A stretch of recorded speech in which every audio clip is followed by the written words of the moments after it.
اللہ اللہ سبحان اللہ سبحان اللہ سبحان اللہ۔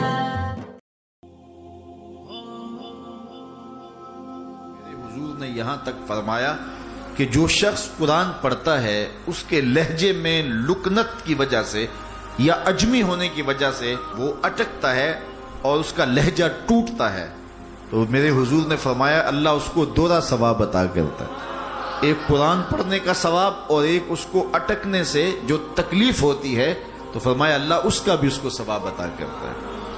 اور فرمایا یہ وہ پاکیزہ کتاب ہے کہ اگر تمہارا رب سے باتیں کرنے کو جی چاہے تو قرآن کھول کے بیٹھ جاؤ، یہ رب سے ہم کلام ہونا ہے، یہ اپنے رب سے گفتگو کرنی ہے۔ میرے حضور نے فرمایا کہ قرآن اللہ کی وہ لٹکتی ہوئی رسی ہے جس کا ایک سرا تمہارے ہاتھ میں ہے، دوسرا سرا تمہارے رب کے ہاتھ میں۔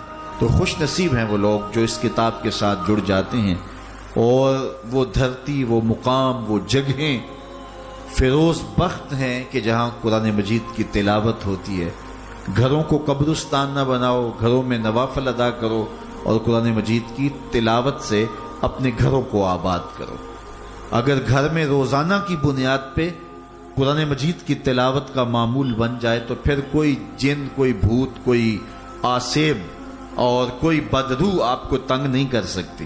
جہاں قرآن کی تلاوت تسلسل کے ساتھ ہوتی ہوگی وہاں جن نہیں ہوگا، وہاں ٹونے نہیں ہوں گے، وہاں جادو نہیں ہوگا، وہاں سایہ نہیں ہوگا، وہاں رحمت الہی کا سائبان تان دیا جائے گا۔ جہاں قرآن پڑھا جائے وہاں نزول بارہ ہوتا ہے، رحمتوں کی برسات ہوتی ہے۔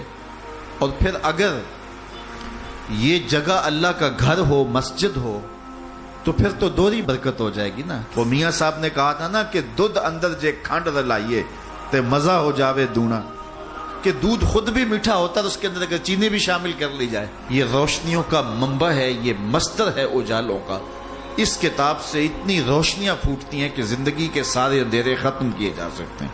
یہ طمانیت قلب کا سبب بھی ہے، یہ روح کے اجالوں کا سبب بھی ہے، یہ کتاب زندگی ہے، کتاب حیات ہے۔ اس کے بتائے ہوئے اصولوں کے مطابق اگر زندگی بسر کریں گے تو یہ زندگی بھی خوبصورت ہوگی، اور اس زندگی کے بعد ایک اور شروع ہونے والی زندگی ہے، وہ زندگی بھی خوبصورت ہوگی۔ قرآن قبر میں چراغاں کرے گا، قبر میں روشنیاں دے گا، قبر میں اجالا کرے گا۔ اس کتاب کے اندر ایسے ایسے شفا کے نسخے رکھے گئے ہیں کہ ہماری زندگی کے روز مرہ مسائل کا حل ہے۔ مثال کے طور پہ آج کل ہر بندہ معاشی طور پہ پریشان ہے، تو سورہ واقعہ صرف 3 رکوعوں پر مشتمل ہے۔ اگر یہ معمول زندگی بنا لے تو سورہ واقعہ جہاں ہوگی وہاں نحوستیں اور بے برکتیاں نہیں ہوں گی۔ سورہ یاسین پڑھو گے تو بے پناہ برکتیں اس کے دامن میں رکھی ہوئی ہیں۔ اسی طرح سورہ اخلاص صرف 3 مرتبہ پڑھیں گے تو پورے قرآن پڑھنے کا ثواب نصیب کر دیا جائے گا۔ ایک شخص حضور کی خدمت میں حاضر ہوا اور اس نے حضور سے کہا کثیر العیال ہوں، ذرائع آمدنی بہت تھوڑے ہیں، تو میرے لیے کوئی دعا کیجئے، کوئی مجھے نسخہ بتائیے۔